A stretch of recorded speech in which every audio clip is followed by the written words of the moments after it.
Hey friends, it's Thursday. Hello. Good morning, good afternoon, good evening.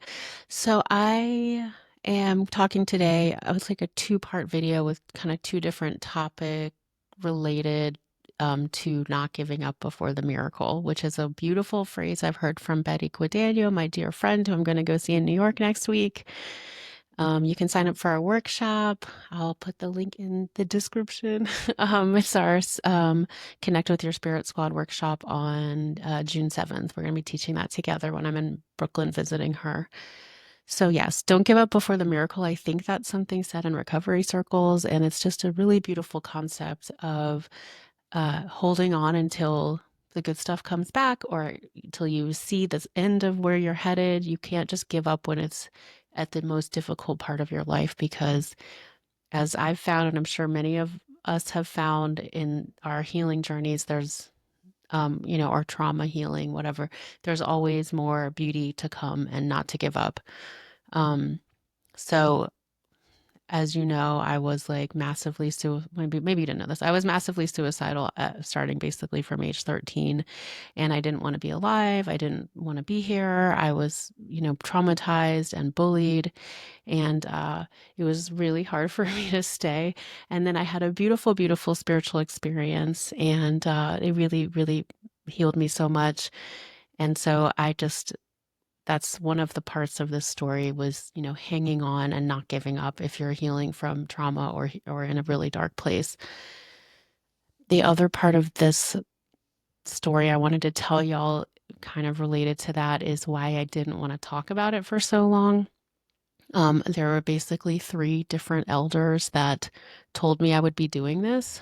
And when I was 26 and 27, this is like highly personal story that I've kind of mentioned to Betty. I've told a couple friends, but I haven't really told the details. So my spiritual experience started when I was 26 in January, and I shortly thereafter found this shaman on Google who you've probably heard about, who I had a dream about before I ever met him. So even though it seemed totally random, I believe I was meant to work with him. I had my stepdad in my life, and then I worked with another healer who I met through the shaman, who was a Garifuna healer who would come up from, I think it was Honduras to New York. And she was so amazing. Her name was Arzu. So these were some of the healers I was working with, as I mentioned, when I was having all these feelings coming up, like as I was healing, I was working with these different, um, basically tribal or tribally trained healers. Um, so I found this shaman not because I wanted to go for a healing, but I really wanted to be basically calmed down. I wanted to talk with someone and find out if I was schizophrenic. I know if I would have gone to a psychiatrist, they would have been like, "Yeah, you're schizophrenic. Here's some meds."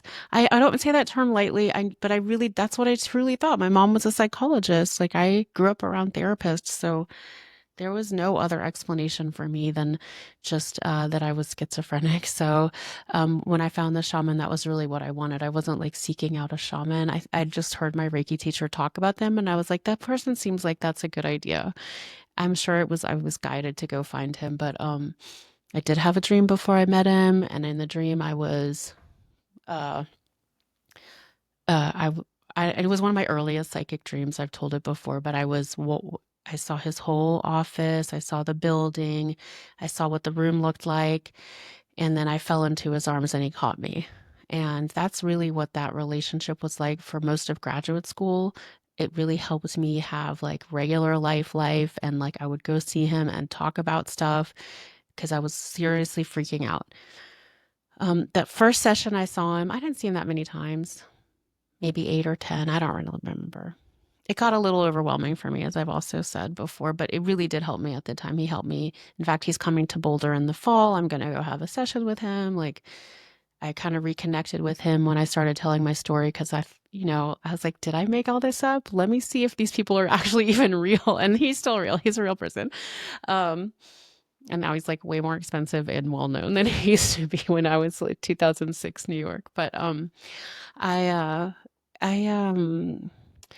I that first session when I went to find him, I basically sat down. He did this whole thing with this candle, and he like lit a candle and he's looking in it, and I just was freaking out. And I just remember telling him, I devoted my life to God. I saw a light. I think I'm schizophrenic. do I have to drop out of grad school? And this was like my main worry. I was going to have to drop out of grad school.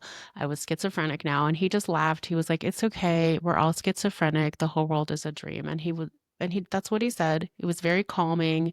We talked about some other stuff. And then he kept looking in the candle. And this is where he really freaked me out because he kept looking and he was like, hmm.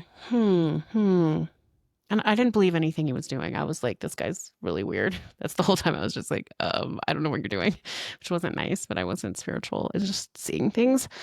And he was like, and he's looking, you would be a good teacher, but you have to be strong. And like, we did a really big healing after that, where he was like, you have to be really strong. Like he was having me hold his stick. And I was like, I don't know what's happening. So that freaked me out. I've always held that memory in my mind of where he was like, you would be a good teacher, but you have to be strong. You know, at the time I was like, this guy's a bad shaman because I'm not in school to be a teacher and he should know that if he's so psychic. Sorry. So mean. I was a jerk.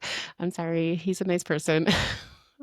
So at the same time as, that shaman told me that, I went home for spring break. This was now about March 2006 when my experience started. I think it was that spring break or it was that summer. And my stepdad, like, he was so quiet about his spiritual abilities, but he was always saying stuff that he couldn't have known, or he was having these dreams. And, he told me some stuff. And while I was home in Louisiana, he sat me down in the living room, and I remember exactly where we were sitting. I remember exactly what he said and what the light looked like. And he was like, I think you're going to be very popular one day, but you need to be strong. I was like, really didn't know what he was talking about again. And I was just nodding. He was like, and you can get through anything with God. And so the shaman told me that. My stepdad told me that. And then Arzu, who I met through the shaman, I know this sounds really crazy. I was really just going to grad school the whole time, but I was like, these people were coming into my life while I was doing all this healing. Arzu was very beautiful and I really love her. And I went to a healing with her. This was when some of my deepest anger was coming out. It was, as I said last time, it was like, really wasn't pretty. And she was like, do you know why you're here? And I was like, no. Like, what are you talking about? I didn't say that. And I was like, no. Or I don't know what I said. I was 26 or 27 at this point. And she was like, you're going to be magnanimous. Everything you came here to do, everything you came here to be, it's going to be beautiful, more beautiful than you can imagine. And I had just finished a healing with her where I was like bawling. I was crying. I was like crunched over because I was releasing so many feelings and I did not feel magnanimous. And I just didn't know what she was talking about. This was towards the end of my spiritual experience. So, as my experience ended, you'll know I tried to figure out how to leave the earth. And then then I decided I made it all up. But a part of me knew I was supposed to talk about it, and I didn't want to really because of all these people and what they said. These were the only people I knew who could see anything about beyond this world. I didn't know anyone else who could do that, and it really freaked me out because they made it sound like, well, except for Arzu, who was very nice and told me what I came here to do was beautiful, but what my stepdad and the shaman told me was really scary to me. I did not. So that's why I get really scared to talk about it. It's not that I'm scared to tell my truth. It's that I'm waiting for this time when I'm going to have to be really strong. So you heard it here first. Every time I put out a video or make any content, I'm basically waiting for people to get mad at me. And I know that's probably not a great way to operate, but that's also what happened at my trauma. It was a very public trauma and I got severely bullied after it and really mistreated. And I think I'm healing that. So you've heard the whole story. You've heard why I was scared to talk about it. And I don't know what it means that I'll have to be strong. I still don't know. I guess I've had to be a little strong, but at some point, I'm like, I guess something's going to go viral and it might cause a big kerfuffle. But I have to keep doing this. I've been really, really guided to keep doing it. And I feel like honestly, I waited so long. I really tried not to do it and I really tried not to talk about it. And I really was pushing down so hard on this path that my soul wanted me to go on out of fear. But now I'm doing it and I'm thankful that you're here with me. You've heard the whole story.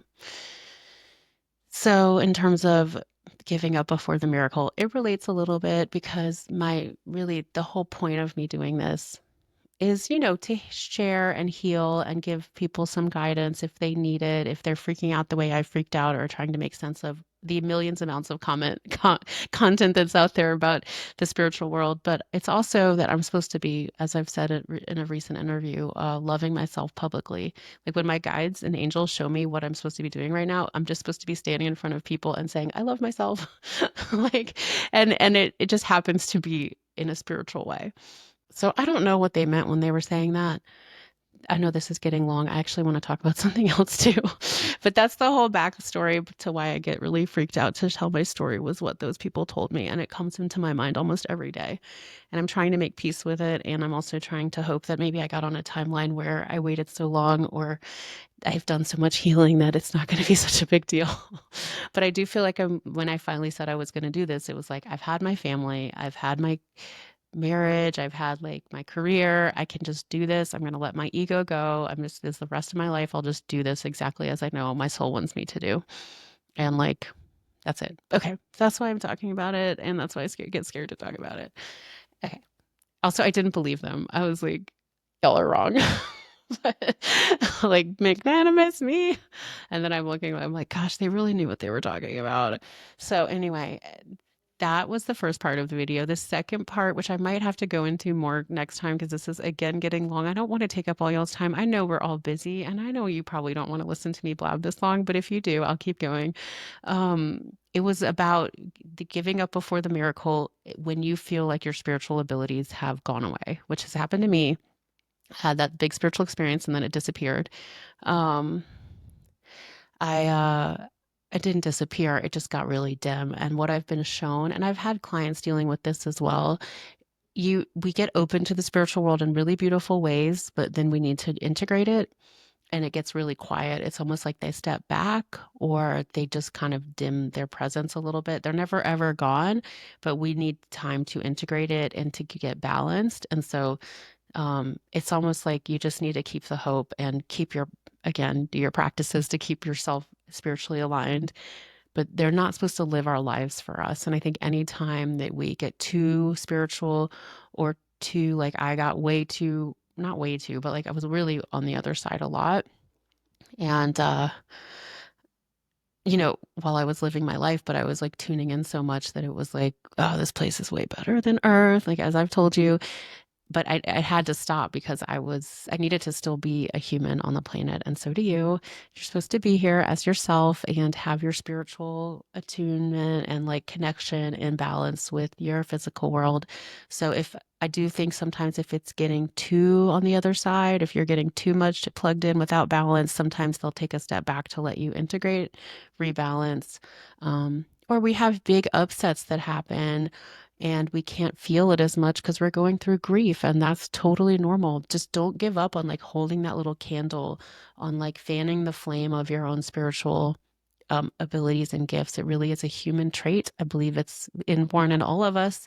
You can develop it through, prayer, meditation, spiritual practices, really just getting centered in your heart and feeling your heart. So there's not much to say about it. I could go on more. It sucks. Basically, it sucks to feel like your spiritual stuff goes away. It's like a terrible feeling. So I get it. But it's really never gone. It's just there's times there's times where you need to kind of recenter as a human in your body, but also sometimes we go through heavy emotions. I know sometimes my spiritual connection gets dimmed if I'm in an unhealthy relationship. It's never dimmed that much because often I'll get dreams that I have to leave the relationship eventually. Okay, I hope I'm done with that. I'm 45 now. Sorry. Yeah, or you're going through grief, or I don't know, sometimes those heavier emotions, they're not bad, but they are like a cloud. And so to kind of clear your energy and get back into that heart center space where you feel a bunch of light, you can feel them better, the angels. I really do. I know everyone out there is like, it's not just love and light, but like when I do my readings, if you've had a session with me, I love you, thank you. I do like a whole light meditation first, so I know I'm tuning into the correct thing, because like the angels, God, it's such a light vibration. It's just all light. And so if I'm feeling like dimmed or I'm stressed, like I can't sense it. And so I did talk with this client today about Lorna Byrne and how she's just always over there. She can sense anytime, but I usually turn it off and then I like reconnect with the light, unless it's life or death, like the carbon monoxide poisoning. So anyway, don't give up on your spiritual gifts and your spiritual journey just because it might feel quiet for a period. It's not gone. It never leaves. I say this because I've been through it and I really know it never leaves, but just try to keep your spiritual hygiene or spiritual practices in a place of like balance and like keep your practices going. I'm really trying not to say like. I got a mean comment that I said like too much. I deleted it. Sorry if you're watching. I am working on it though, but I don't do any, I don't do any scripts. I don't read off of ChatGPT. I don't do any media training, which I heard is a thing.